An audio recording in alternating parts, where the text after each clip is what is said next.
जय हिंद साथियों। मैं मयंक स्वागत करता हूं आप सभी का आज के इस बेहतरीन से सेशन में। फ्रेंड्स, आज के इस सेशन के माध्यम से हम बात करेंगे एसएससी जीडी भर्ती 2026 के विषय में, जिसमें कुल पदों की जो संख्या संभावित है वो 80,000 से भी अधिक पदों पर संख्याएं क्या हैं, संभावित हैं। जिसमें आपके इस वर्ष नई भर्ती में अगर हम बात करें तो आरपीएफ, जो अगर हम बात करें आरपीएफ के भी पद इसी के माध्यम से यानी आरपीएफ की जो भर्ती होगी एसएससी जीडी के थ्रू ही होगी। साथ ही साथ बात करें अगर हम अतिरिक्त पदों की तो सीआरपीएफ में अगर हम बात करें सीआरपीएफ में 20,000 अतिरिक्त पद प्लस 16,000 के करीब बीएसएफ में अतिरिक्त पदों की भर्ती भी होनी है, जिस पर मोटा मोटा अगर बात किया जाए तो 80 से 90,000 के बीच में कुल पद आने की पूरी संभावनाएं हैं। अगर हम बात करें तो किस प्रकार से हैं, जिसमें से अगर हम बात करें कि क्या क्या चीज़ें हैं, देखिए इसमें ये आपका जो आज तक है, ठीक है, आज तक न्यूज जो है उसकी ऑफिशियल पेज से ये लिया गया है, जिसमें क्या कह रहे हैं कि जो जम्मू कश्मीर की सुरक्षा चेतावनियों को देखते हुए सीआरपीएफ की नई बटालियन की तैनाती की जा सकती है। ठीक है, यानी सीआरपीएफ की नई बटालियन की तैनाती की जा सकती है, जिसमें पदों की संख्या क्या होगी, वो 20,000 होंगी। प्लस बीएसएफ में जो पहलगांव जैसे कांड को देखते हुए सीआरपीएफ के और बीएसएफ के, सीआरपीएफ में 20,000 प्लस बीएसएफ में लगभग 17,000 पदों की मुख्यालय से मंजूरी देने का फैसला किया गया है। यानी जो इसमें है, सॉरी, जो पाकिस्तान और बांग्लादेश दोनों सीमाओं पर क्या है, क्षेत्रीय मुख्यालय बनाने की मंजूरी देने का क्या हो गया, मंजूरी दे दिया गया है। ठीक है, जिसमें क्या किए जाएंगे, 17,000 से अधिक पदों पर क्या हो जाएंगे, बीएसएफ के अतिरिक्त पद, यानी जो पहले आने थे वो प्लस 17,000 ये पद, और प्लस क्या हो जाएंगे, इसी में आरपीएफ भी आपके शामिल हो जाएंगे। तो बात करें अगर हम तो लगभग 50,000, यानी ये 2025 के हिसाब से देखें तो 25 के हिसाब से ये सारी पद की संभावनाएं हैं। प्लस इसमें 20,000 सीआरपीएफ के, 16,000 बीएसएफ के और 4,000 के करीब आरपीएफ के, यानी मोटा मोटा बात करें तो 40,000, यानी 40,000 के करीब ये पद, यानी 40,000 के करीब ये पद और 50,000 जो पुरानी आते थे, तो कुल मिलाकर आपके 90,000 पदों पर भर्ती होनी है। अच्छा, जो एसएससी जीडी का जो रिकॉर्ड रहा है कि स्टार्टिंग में आपके पदों की संख्याएं क्या होती हैं, कम, लेकिन ज्वाइनिंग होते होते क्या होती हैं, आपके पद क्या हो जाते हैं, बढ़ जाते हैं। यानी लगभग शुरुआत में क्या होंगे, 25 से 30,000 के करीब पद निकालते हैं, लेकिन लास्ट में ये कहाँ तक पहुंच जाता है, लगभग 50,000 के करीब पद पहुंच जाते हैं। तो हो सकता है कि स्टार्टिंग में आपको 35 से 40,000 ही पद दिखाई दें फॉर्म की संख्या, लेकिन अंत तक ये आपके फॉर्म की जो संख्याएं होंगी वो 90,000, यानी 80 से 90,000 के बीच पहुंच जाएंगी। ठीक है, तो देखिए अब अगर हम बात करें कि इसमें एज क्राइटेरिया क्या है, यानी एज क्या क्या चीज़ें होती हैं, एज क्या क्या ली जाएंगी, तो एज की बात करें एज लिमिट की तो 18 से 23 वर्ष, यानी जनरल और ईडब्ल्यूएस के लिए जो एज की क्राइटेरिया है वो 18 से 23 वर्ष है। वहीं पर अगर हम बात करें ओबीसी की तो ओबीसी के लिए 3 वर्ष का छूट दिया जाता है। साथ ही साथ एससी और एसटी कैंडिडेट के लिए 5 साल की छूट दी जाएगी। अगर एज काउंट की बात करें तो 2/1/2003 से 1/1/2008 के बीच में आपकी एज होनी चाहिए जनरल और ईडब्ल्यूएस के लिए। अगर हम ओबीसी और एसटी की बात करें तो ओबीसी कैंडिडेट इसमें से 3 वर्ष माइनस कर लें, और ओबीसी कैंडिडेट, सॉरी, एसटी और एससी और एसटी कैंडिडेट इसमें से 5 वर्ष माइनस कर सकते हैं। ठीक है, इसी प्रकार से आगे हम बात करें तो अगर इसमें आगे बात करें तो हाइट क्या होनी चाहिए, तो हाइट की बात करें अगर हम मेल कैंडिडेट की बात कर रहे हैं तो जनरल ओबीसी, ईडब्ल्यूएस और एससी कैंडिडेट की बात करें तो 170 सेंटीमीटर हाइट होनी चाहिए। साथ ही साथ एसटी कैंडिडेट की बात करें तो 162.5 सेंटीमीटर आपकी हाइट होनी चाहिए, और चेस्ट दोनों कैटेगरी यानी सभी कैटेगरी के लिए चेस्ट जो होना चाहिए 80 सेंटीमीटर और 5 सेंटीमीटर आपके फूलने के बाद होना चाहिए। उसी में अगर हम फीमेल कैंडिडेट की बात करें तो जनरल ईडब्ल्यूएस ओबीसी और एससी कैंडिडेट की तो 157 सेंटीमीटर क्या होनी चाहिए, आपकी हाइट होनी चाहिए। इसी में अगर फीमेल कैंडिडेट की एसटी की बात करें तो 150 सेंटीमीटर हाइट होनी चाहिए, और मेल कैंडिडेट का केवल चेस्ट नापा जाता है, तो उनका चेस्ट जो होना चाहिए मेल कैंडिडेट का 78 सेंटीमीटर और 5 सेंटीमीटर क्या होना चाहिए, आपका फूलने के बाद होना चाहिए। रनिंग की बात करें तो रनिंग की बात अगर हम करें तो मेल कैंडिडेट के लिए 5 किलोमीटर 24 मिनट में, फीमेल कैंडिडेट की बात करें सभी कैटेगरी के लिए तो 8.5 मिनट में।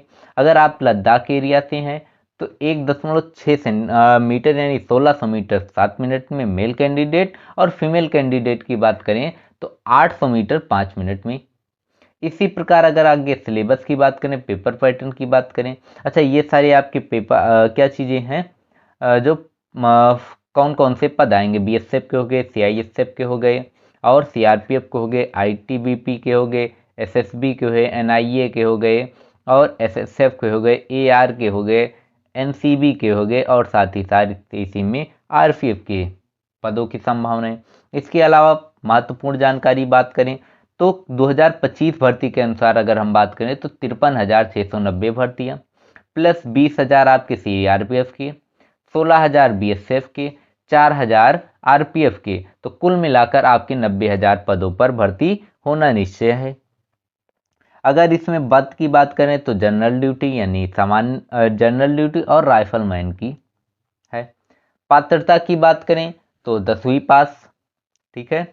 इसी प्रकार से एज क्राइटेरिया यानी आयु सीमा की बात करें तो 18 मिनिमम आपकी कम से कम 18 साल और अधिकतम से अधिकतम 23 साल, और नियमों के अनुसार छूट संभव यानी ओबीसी के लिए क्या चीज़ें हैं 3 वर्ष, और एससी और एसटी कैंडिडेट के लिए 5 साल की छूट दी गई है। चयन प्रक्रिया की बात करें यानी पेपर पर किस प्रकार से चयन होगा, तो सबसे पहले कंप्यूटर आधारित यानी सीबीटी होगा आपका, फिर शारीरिक मानक परीक्षण यानी आपकी नाप जो कि ये सारी चीज़ें, फिर पीटी यानी आपकी दौड़ और चेस्ट वगैरह नापा जाएगा, फिर आपका चिकित्सक परीक्षण यानी आपका मेडिकल होगा, उसके बाद दस्तावेज सत्यापन होंगे, उसके बाद आपकी ज्वाइनिंग हो जाएगी। इसके बाद अगर हम बात करें तो इसमें जो होते हैं 80 क्वेश्चन होंगे 160 नंबर के, यानी प्रत्येक क्वेश्चन के लिए 2 नंबर, और निगेटिव मार्किंग की बात करें तो 1/8 की यानी 0.25 नंबर आपके कटेंगे प्रत्येक सही क्वेश्चन के लिए, यानी गलत क्वेश्चन के लिए 1/8 का निगेटिव मार्किंग, और यानी इसका मतलब है 0.25 नंबर कटेंगे, और एक क्वेश्चन के लिए 2 नंबर आपको मिलेंगे, ठीक है, सही क्वेश्चन के लिए। अगर हम इसमें बात करें सिलेबस के तो आपके मुख्यतः 4 सिलेबस हैं। कौन कौन से, जीके जीएस, पहला तो हो गया जीके जीएस हो गया, फिर आपका रीजनिंग हो गया, मैथ हो गया, और हिंदी या इंग्लिश में आपको एक चूज करना होता है, ठीक है। इसके बाद अगर हम बात करें तो वही सारी चीज़ें, एक को प्रत्येक क्वेश्चन क्या होंगे 2 नंबर के होंगे, यानी हिंदी में 20 क्वेश्चन 40 नंबर के, सॉरी हिंदी में 20 क्वेश्चन 40 नंबर के, या इंग्लिश चूज करते हैं तो 20 क्वेश्चन 40 नंबर के, रीजनिंग में 20 क्वेश्चन 40 नंबर टोटल, और जीके जीएस में 20 क्वेश्चन यानी 40 नंबर के, ठीक है। इसी प्रकार से अगर मैथ की बात करें तो 20 क्वेश्चन आपके 40 नंबर के, टोटल आपके 80 क्वेश्चन और 160 नंबर मिलेंगे, ठीक है।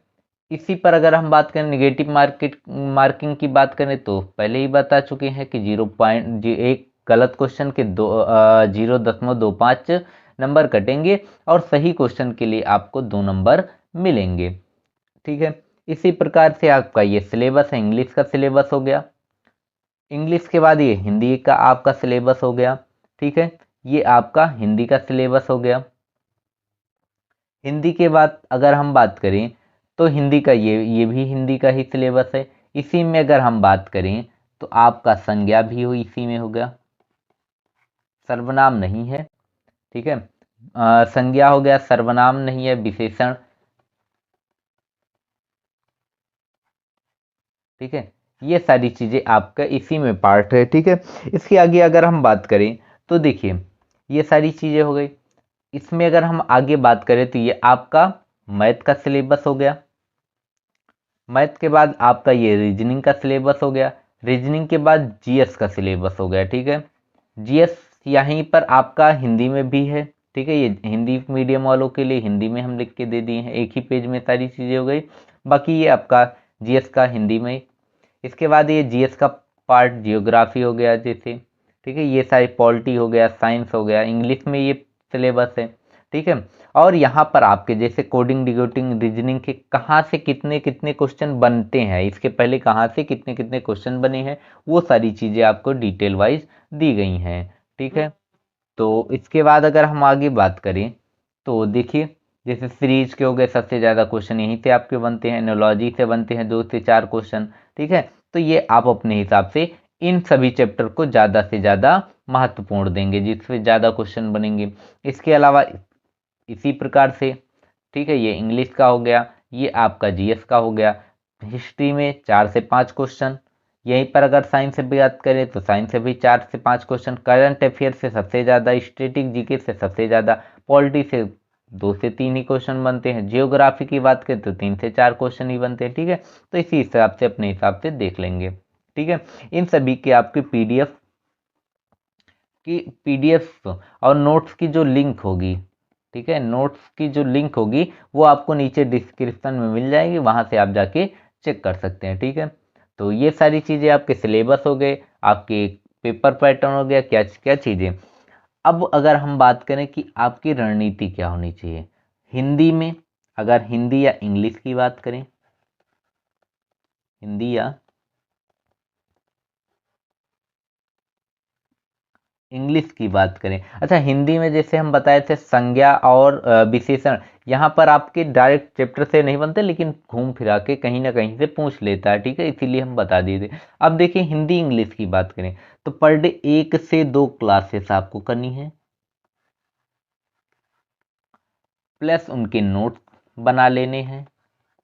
ठीक है, ये आपके 40 से 45 क्लास, यानी 45 से 60 क्लास आप मान के चलिए मोटा मोटा आपके ख़त्म हो जाएंगे।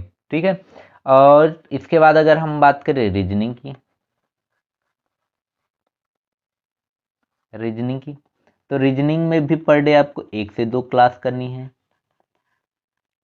इनके नोट्स आप बना लेंगे। ये भी आपके रीजनिंग के लगभग 60 प्लस क्लासें लगेंगी। ठीक है, क्योंकि रीजनिंग का पार्ट बड़ा है थोड़ा सा। इसी के बाद अगर हम बात करें मैथ की तो मैथ भी आप पर डे 1 क्लास या 2 क्लास, मैक्सिमम 2 क्लास, ठीक है, 2 क्लास इसके भी कर सकते हैं, प्लस नोट्स बना सकते हैं। ठीक है, ये भी आपकी लगभग 45 से, अगर हम बात करें 45 से 60 क्लासों में पूरी हो जाएंगी। ठीक है, जिसमें आपके हिंदी का पार्ट का प्रैक्टिस सेट, रीजनिंग का प्रैक्टिस सेट और प्लस उसके साथ कॉन्सेप्ट और मैथ, ये तीनों चीज़ें आपको इसी चैनल पर धीरे धीरे आपको उपलब्ध कराई जाएंगी, वहाँ से भी आपके जाके देख सकते हैं, प्लस नोट्स भी आपको फ्री प्रोवाइड किए जाएंगे। अगर हम जीएस की बात करें, जीएस की यानी जीके जीएस की बात करें तो पहले आप 1 क्लास पर डे, केवल 1 क्लास, क्योंकि यहाँ पर आपके 7 से 8 यानी लगभग 6 से 7 चैप्टर हैं जिन पर आपको केवल 20 नंबर, 20 क्वेश्चन यानी 40 नंबर मिलेंगे। यहाँ पर अगर आप ये 3 टॉपिक कवर कर लेते हैं तो 60 क्वेश्चन यानी टोटल 2 नंबर से देखें तो 120 नंबर का कवर हो रहा। तो पहले आप इस पे ध्यान देंगे, उसके बाद आपकी 40 से 45 यानी 40 से 45 अगर हम बात करें तो अगर पर डे 1 से 2 क्लास करते हैं या पर डे एक ही क्लास करते हैं तो 2 महीने में, इन 60 दिन में आपकी ये क्लासेस पूरी हो जाएंगी। ठीक है, उसके बाद आप ये हिंदी वाले का, हिंदी और इंग्लिश के और मैथ वाले पार्ट का जो टाइम है आप यहाँ से फिर 4 से 5 क्लास पर डे आप करके इसको इजीली ख़त्म कर सकते हैं। ठीक है, तो ये आपकी स्ट्रेटेजी हो गई। ठीक है, इसी हिसाब से आपको ध्यान देना, क्योंकि यहाँ पर आपको 120 नंबर 3 सब्जेक्ट से मिल रहे हैं और जबकि 6 से 7 सब्जेक्ट के केवल 40 ही नंबर मिल रहे हैं। तो इस पर लास्ट में ध्यान देंगे, पहले ये आपका सिलेबस कंप्लीट होना चाहिए। तो मिलते हैं फिर किसी ऐसी क्लास में, तब तक के लिए जय हिंद, जय भारत।